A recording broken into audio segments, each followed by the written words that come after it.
La piratería es una de las actividades criminales más antiguas del mundo. Seguramente es tan antigua como la navegación, puesto que la piratería no es otra cosa que el robo por agua, que se parece mucho al robo por tierra, simplemente con las características y las limitaciones del medio distinto que impone. Se necesita un barco, desde luego, para poder atacar o robar desde el mar. Esta actividad la hubo en la antigüedad, de la más remota, la hubo en la Edad Media, la hubo en el Renacimiento, la hubo en el Mediterráneo, la hubo en las costas atlánticas de Europa, la hubo pues en todo momento en que había tráfico marítimo, no había pues una vigilancia suficientemente fuerte, un barco ágil de movilidad grande y de poco calado podía escapar fácilmente con un botín, de modo que todo esto facilitaba la piratería. Pero una de las épocas en que la piratería florece de un modo más extraordinario y reviste pues una abundancia de personajes y de acciones verdaderamente incomparables, es la que ocurre en el Mar Caribe, mares de las Antillas, desde prácticamente comienzos del siglo XVII hasta la mitad del siglo XVIII. En esos 100 años largos va a ocurrir un desarrollo de la piratería, de la existencia de esos buques armados que estaban bajo el comando de una tripulación que no pertenecía a ningún gobierno y que atacaban otros barcos y atacaban poblaciones de la costa y robaban y saqueaban y mataban en una magnitud sin precedentes. Esto tiene varias razones. Primero, la naturaleza misma del Caribe. El Caribe es un mar interior lleno de islas, de modo que es muy fácil encontrar refugios, encontrar lugares deshabitados donde esconder un barco, donde las rutas estaban trazadas de una manera muy sistemática, porque los pasos en ese mar tan lleno de arrecifes y de islotes y de peñones eran muy contados, los pasos seguros, de modo que por allí tenían que pasar los barcos y era muy fácil que un buque pirata se pusiera al acecho y pudiera realizar su atraco. Luego había un factor político importante. Los grandes países europeos distintos de España, particularmente Inglaterra y Francia, comenzaron cuando España desarrolló su inmenso imperio en América a querer tomar alguna parte en ese desarrollo y en esa riqueza. Y lo que fue más fácil fue apoderarse de las islas de las Antillas, de modo que fueron ocupando algunas de estas islas, algunas de manera permanente, otras las ocuparon y las perdieron. Pero el hecho es que lograron hacer asientos y allí se establecieron islas bajo dominación inglesa, como Jamaica, y bajo dominación francesa, como ocurrió con la Guadalupe, la Martinica, y muy al comienzo con una gran parte de la famosa isla española de Santo Domingo, que estuvo dominada en más de su mitad por los franceses y que luego eso se convirtió en la República de Haití. Este hecho hizo, y las guerras que continuamente había entre Francia e Inglaterra por una parte y España por la otra, que allí floreciera esa actividad de pirata. Era continuo el choque de buques armados franceses e ingleses contra los buques españoles. Y además, esto revestía dos tipos muy distintos. Había propiamente lo que se llamaba el corsario. Los corsarios eran, en cierta forma, piratas autorizados, piratas legalizados. Los países acostumbraban darle autorización al capitán de una nave armada de propiedad privada para que atacara los buques y los puertos de un país enemigo. Y para esto le daban una autorización escrita que se llamaba una patente de corso. De allí viene la palabra corsario. Entonces estos corsarios eran en cierta forma unos piratas legalizados. Ellos estaban actuando por cuenta de un gobierno contra otro gobierno, o mejor dicho, contra los súbditos y los buques y las propiedades de los ciudadanos de otro gobierno. Ese es un aspecto. Pero el otro aspecto era lo que pudiéramos llamar la piratería privada.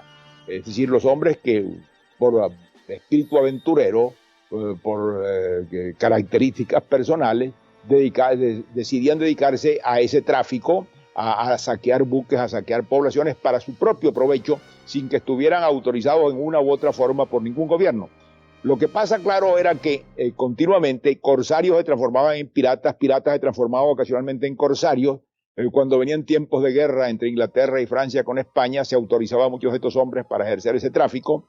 Cuando desaparecía la guerra, ellos actuaban privadamente y por su propia cuenta. De modo pues que había una frontera muy tenue entre la piratería criminal, de que llamaríamos de derecho común, y la piratería legalizada por las patentes de corso que los gobiernos esperan. Pero esa piratería privada es muy importante en toda esa época que abarca más de 100 años y que arranca más o menos a mitad del siglo XVI. Va a tener como base muchas de estas islas que habían caído en poder de Inglaterra y de Francia. Por ejemplo, una de las primeras y más antiguas va a ser una pequeña isla que queda al costado de la isla española del Santo Domingo, que se llamaba la Isla de la Tortuga. Y a estos hombres se les van a dar nombres muy distintos. Hay un nombre que circula mucho que es el de bucaneros, los bucaneros. Más tarde se les llamó filibusteros. Ya veremos por qué se les llamó bucaneros y por qué se les llamó filibusteros.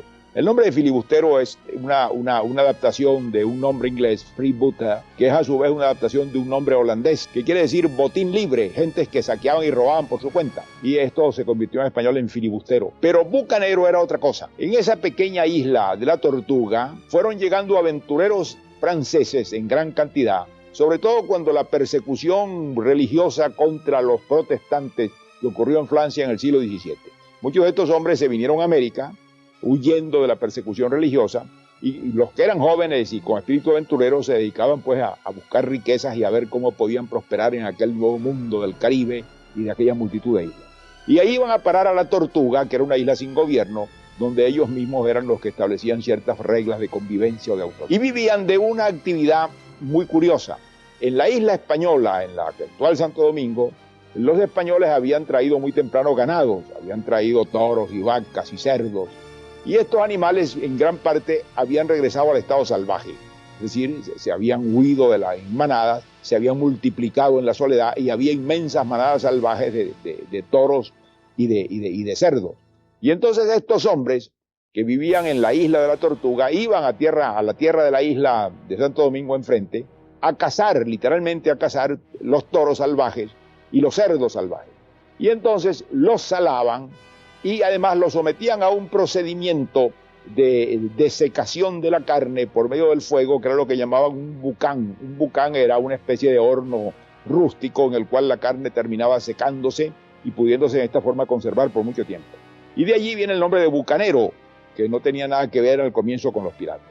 Pero estos bucaneros que tienen por asiento la Tortuga van a estar perseguidos muy pronto. Claro, eran franceses y se les persigue. Ellos vendían esa carne a todos los que traficaban por esos mares. Era un tráfico lucrativo para ellos y de ellos vivían en una especie de vida primitiva y salvaje, aquella soledad de la isla de la Tortuga. Pero cuando les persiguen, entonces ellos van rápidamente a transformarse en piratas. Es decir, van a conseguir buques y en estos buques van a comenzar a piratear por él. Esas formas de piratear revestían dos aspectos fundamentales. Uno era el asalto a buques mercantes que llevaban mercancías y oro o plata. El tráfico durante toda la época colonial española, sobre todo en los siglos, desde a partir del siglo XVI hasta el siglo XVIII, era un tráfico muy sencillo. De los puertos españoles venían a América mercancías europeas. Es decir, venían telas, venían productos alimenticios, venían instrumentos de labranza, venían espadas, venían armas, venía pólvora. Y de América regresaba a España productos americanos, pues, cacao principalmente, que era muy importante para España, y metales preciosos, plata en gran cantidad, la plata que producían las grandes minas de México y del Perú. Y esa plata se embarcaba una o dos veces al año en lo que llamaban la flota. La flota era una reunión de buques mercantes acompañados de buques de guerra que se reunían en puntos determinados, generalmente en Cartagena o en la costa de Panamá, y la reunión final la hacían en La Habana. Y de La Habana se partía la flota navegando hacia España, que llegaba a veces a ser muy numerosa, 40, 50 embarcaciones, rodeadas de barcos de guerra. Entonces, claro, este era un botín muy rico y muy tentador para los piratas. Lograr asaltar uno de estos barcos cargados de oro o de plata era tentador. Pero había todavía una operación más tentadora, más difícil desde luego, que era asaltar los puertos. Ellos podían llegar a un puerto de la costa donde estaba almacenado el oro y la plata para ser transportados a España y apoderarse por medio de la sorpresa y de una lucha armada de ese dinero, de esas inmensas riquezas representadas en metales preciosos y hacerse ricos en una de estas razias, en una de estas aventuras. Y de esta manera asaltaban frecuentemente puertos de la costa y aún puertos muy bien defendidos en la costa del Caribe, particularmente en Panamá, que era el camino por donde venía la plata desde el Perú y la plata de México también, hacia el norte, hacia los puertos mexicanos en Veracruz, y luego en lo que llamaban la costa firme, que es la costa de la actual Venezuela y Colombia. Amén de a veces atacaban las mismas Antillas, las posesiones españolas. De modo que esta actividad era básicamente la de los piratas, y para esto ellos tenían generalmente embarcaciones pequeñas. No les convenían las embarcaciones grandes. Esas embarcaciones venían también del robo, porque no era que los piratas encargaban barcos a ningún constructor, ni lo podían hacer. Ellos simplemente se apoderaban por asalto de barcos que eran mejores que los que ellos tenían y esos barcos los convertían al tráfico pirata. Eran barcos pequeños y de poco calado, porque esto era una ventaja para ellos. Ellos se podían mover más rápidamente con un barco pequeño, podían pasar por pasos de bajo fondo y huir de la persecución en esta forma, o asaltar inesperadamente en lugares donde no los esperaban, de modo que les daba esto mucha movilidad. Y como la técnica de ellos no era el combate naval abierto, no necesitaban sino pocos cañones, los necesarios para poder darle alcance a un barco grande y amenazarlo, porque la operación consistía en lo que ellos llamaban un abordaje, es decir, en ponerse al costado del barco asaltado, pasar a la cubierta y a cuchillo y a pistola acabar con la tripulación y apoderarse del barco. De modo que esta era pues la técnica que empleaban normalmente los piratas para estos ataques. Esto dio lugar a muchísimas aventuras increíbles, a hechos de una audacia extraordinaria, a una leyenda verdadera que transformó a los piratas en unas figuras increíbles, de tal modo que más tarde la literatura se apoderó de ellos. Cuando vino el romanticismo literario, uno de los héroes centrales del romanticismo literario era el corsario, el pirata, que cantaron muchísimo los poetas románticos, porque claro, tenía el aspecto en primer lugar de ser un rebelde, era el rebelde contra la sociedad, era el hombre que desafiaba solo un gran poder político y militar, como era España en esa época, y todo esto le daba una aureola de heroísmo y una aureola de atracción extraordinaria y que los convertía en personajes de fabulosos relatos. Y en realidad en la vida ordinaria no eran distintos de estos hombres de lo que nos imaginamos. Solo que, claro, la literatura y más tarde el cine y más tarde las novelas populares se han apoderado de estas figuras y las han distorsionado. Hay una impresión de que los capitanes piratas eran hombres de una autoridad extraordinaria, que se enriquecían extraordinariamente. No es verdad. La piratería tenía una base democrática muy curiosa. Todas estas organizaciones de lo que llamaban los hermanos de la costa, de lo que llamaban en general pues los filibusteros y los piratas, y que tenían sus lugares de reunión, como había sido la Tortuga y como más tarde fueron otros lugares, ellos tenían entre sí una regla muy grande de igualdad y de elección. Al capitán de una expedición pirata se le elegía, no era él quien reclutaba a los hombres. Los piratas elegían a quien creían que era un hombre capaz de llevar la dirección. Y generalmente estos hombres se dividían en dos clases. Un hombre que era un gran navegante y que ellos consideraban que era muy útil como jefe de la navegación, y un hombre que tenía virtudes militares muy particulares y que era el que tomaba el comando en el momento de la acción. De modo pues que estos hombres eran por elección y lo que se obtenía se distribuía entre todos. Los piratas tenían que hacer un juramento de no apropiarse de nada. Es muy curioso cómo aún entre los criminales, entre los hombres que están dedicados a un tráfico criminal, existe un principio de derecho. Es decir, reconocen el respeto de lo ajeno, a pesar de que viven de robar lo ajeno, y reconocen el derecho de cada quien a participar de un modo justo, a pesar de que viven en insubordinación y rebelión contra la justicia. De modo pues que esto muy pintorescamente ilustra cómo hay ese fondo de normalidad. Ellos se reunían y constituían lo que llamaban una compañía.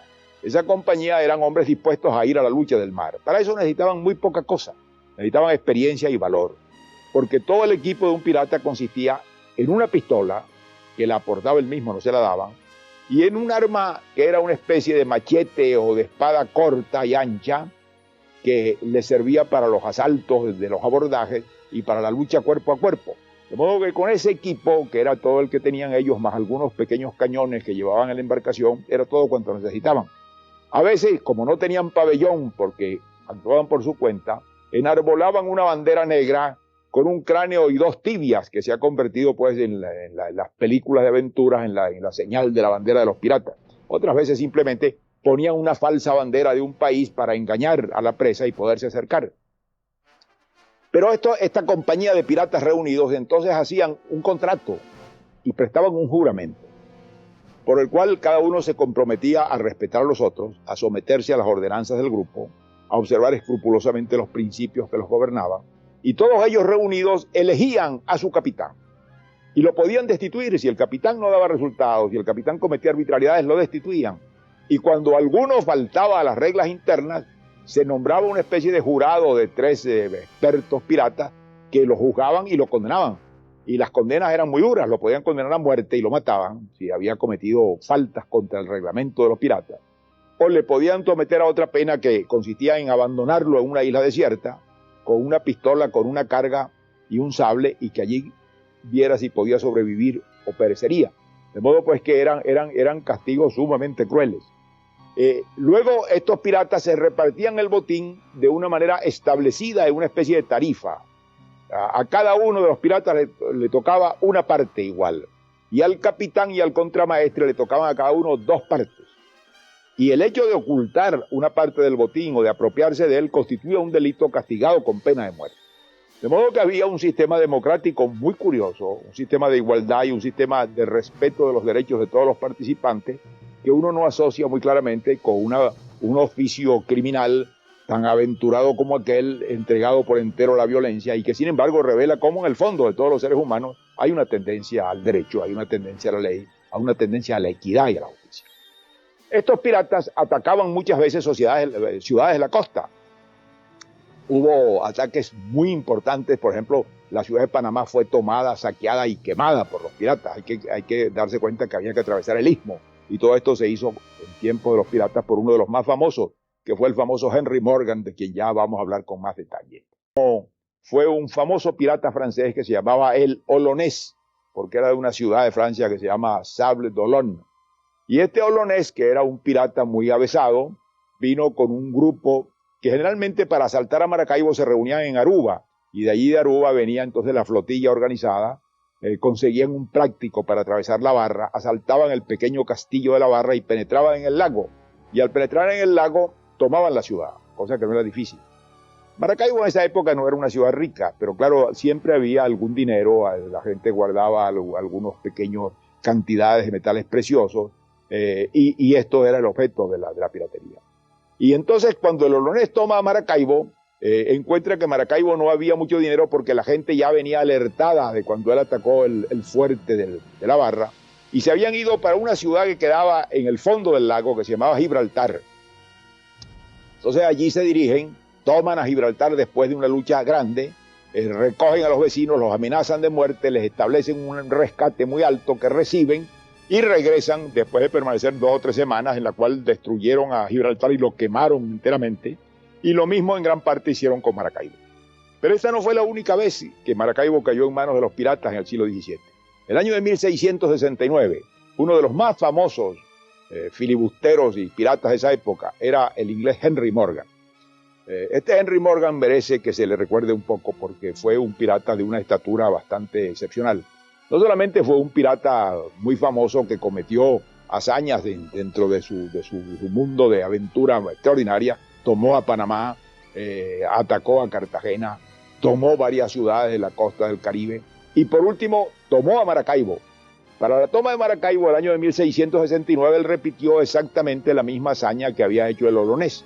Él se presentó con una pequeña flota que reunió en Aruba bajo su comando, y con esta flota logró llegar hasta la barra de Maracaibo, asaltó el castillo y lo tomó, y pasó al interior del lago.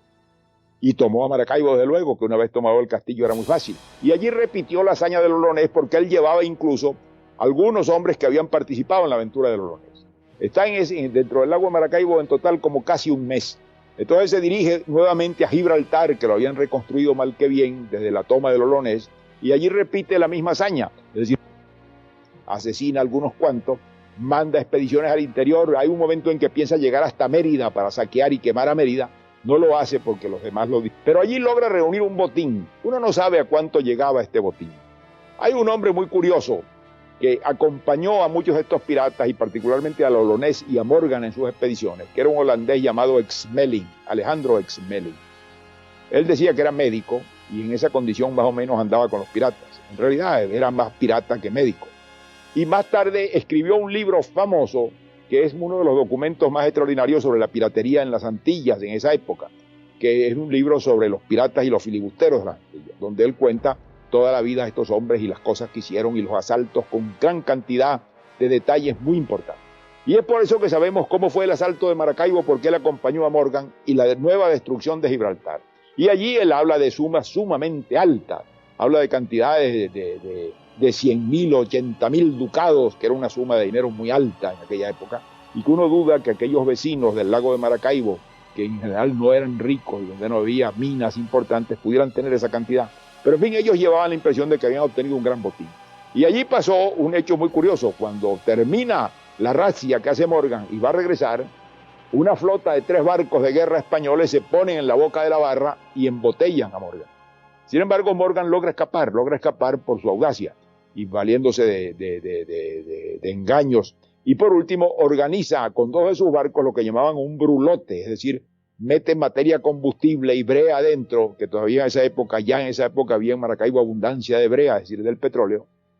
Y ese brulote lo acerca a la boca de la barra donde estaban los barcos españoles, y cuando están ya muy cerca de los barcos españoles les pega fuego y así incendia a los barcos españoles y logra salir de Maracaibo con su botín y con sus prisioneros. Este Morgan no solamente fue un pirata extraordinario, sino que muchas veces actuó como corsario. Él tenía por asiento a la isla de Jamaica y recibía del gobernador de Jamaica autorizaciones como corsario para hacer depredaciones contra España cuando Inglaterra estaba en guerra con España. Cuando no le daban estas autorizaciones. Pero este hombre llegó a tener tal prestigio, tal renombre y tal autoridad en todo el Caribe y en Jamaica particularmente, que terminó siendo ennoblecido por el rey de Inglaterra, quien le dio el título de Sir. Él se llamaba Sir Henry Morgan, y que finalmente terminó siendo teniente de gobernador de Jamaica, de modo que el pirata Morgan tuvo una carrera extraordinaria y casi única entre los demás piratas que nunca llegaron a tantos honores, ni a tener un reconocimiento nobiliario de la corona inglesa, ni mucho menos a ser gobernador de una isla tan importante como Jamaica por algún tiempo. La piratería que cobra su apogeo en esa época va a terminar en el siglo XVIII, pero antes de terminar va a ocurrir un hecho nuevo. Hay una pequeña isla de las Bahamas, que es la que llaman hoy en día Nassau. Esa isla se llamaba Nueva Providencia, y esa isla cae en manos de los piratas a fines del siglo XVII, comienzos del XVIII, y establecen una república allí. Establecen una república con sus leyes, con su gobernador, una república de piratas, de filibusteros, donde llegaban los barcos de todos ellos después de las expediciones, donde venían comerciantes de la costa americana a comprar el producto de las piraterías, donde ellos descansaban y carenaban sus barcos, y en fin, era una república de piratas, un poco parecida, pero mucho más complicada y adelantada que la que habían establecido casi un siglo antes en la Tortuga. De modo que esta isla de piratas, esta república de piratas de Nueva Providencia va a durar hasta muy entrado el siglo XVIII, en que finalmente van a destruirla las fuerzas de Inglaterra y sobre todo las fuerzas inglesas, que veían con malos ojos este nido independiente de actividad que a veces se conducía contra los intereses políticos de la corona inglesa. Y aquí pues comienza la decadencia, cuando desaparece esta república de piratas de la Nueva Providencia, la decadencia de la piratería, que luego va a decaer más todavía con los nuevos barcos de guerra, con las nuevas armas, con los nuevos cañones, de modo pues que ese siglo largo va a ser el del apogeo de esta especie de legendaria actividad criminal, que es de las actividades criminales que más han halagado la imaginación y la fantasía de los hombres, por lo que tiene pues de osado, por lo que tiene de aventurero, por lo que tiene de hermoso la aventura del mar. Todos tenemos un poco en la imaginación aquel pirata con una pierna de palo, con un ojo tapado, con una banda negra, con su pistola y con su sable en la mano, que después de asaltar y saquear, llegaba a una isla desierta y enterraba un inmenso tesoro. Uno de ellos, que era muy famoso precisamente ya en el siglo XVIII, era un pirata inglés llamado el Capitán Kidd. Y del Capitán Kidd se contaba que había enterrado un tesoro gigantesco. Y hay toda una novela de las más famosas de Henry Louis Stevenson. Y Stevenson cuenta en esa isla del tesoro cómo se salen un grupo de aventureros a buscar el tesoro del Capitán Kidd, que no lo encuentran. En efecto, hubo muy poco tesoro de pirata enterrado, porque el tesoro no le pertenecía al capitán pirata, el tesoro pertenecía a la comunidad de los piratas. Y al regresar de una razzia o del asalto de un buque, se hacía inmediatamente el reparto. De modo que hubiera sido sumamente extraño que hubieran podido conservar todo ese tesoro y enterrarlo en un lugar que hubiera sido contrario a los intereses de aquellos hombres que estaban asociados para un fin lucrativo y que pretendían liquidar rápidamente su participación y no iban a esperar años para regresar a una isla desierta o para no regresar y perder el fruto de sus esfuerzos y de su heroísmo, una gente que vivían al día, completamente sin previsión del mañana y expuestos a morir en cualquier momento. Ellos vivían al día y por lo tanto le querían el dinero para divertirse, para tomar, para jugar, para desquitarse de las durezas y de los sacrificios de aquella vida tan amenazada y tan dura que llevaban en aquellos barcos, exponiendo la vida en todo momento y buscando aventuras terribles que podían terminar, como muchas veces terminaban en tragedia. Porque claro, la piratería era un crimen. Todos los países, cuando no les convenía, la castigaban duramente, y el castigo de la piratería era la pena de muerte. Era el fin natural del pirata, era morir colgado de la entena de un barco donde lo ahorcaban, y allí terminaba pues en el mar mismo la larga aventura heroica de mar que lo había llevado a ser pirata. Este es un capítulo importante de la historia del continente americano y particularmente de los países ribereños del Caribe. Todos en una u otra forma sufrieron las consecuencias de esta actividad, y esta actividad tuvo consecuencias políticas, tuvo influencia en el tráfico negrero, tuvo influencia en el desarrollo económico de las Antillas,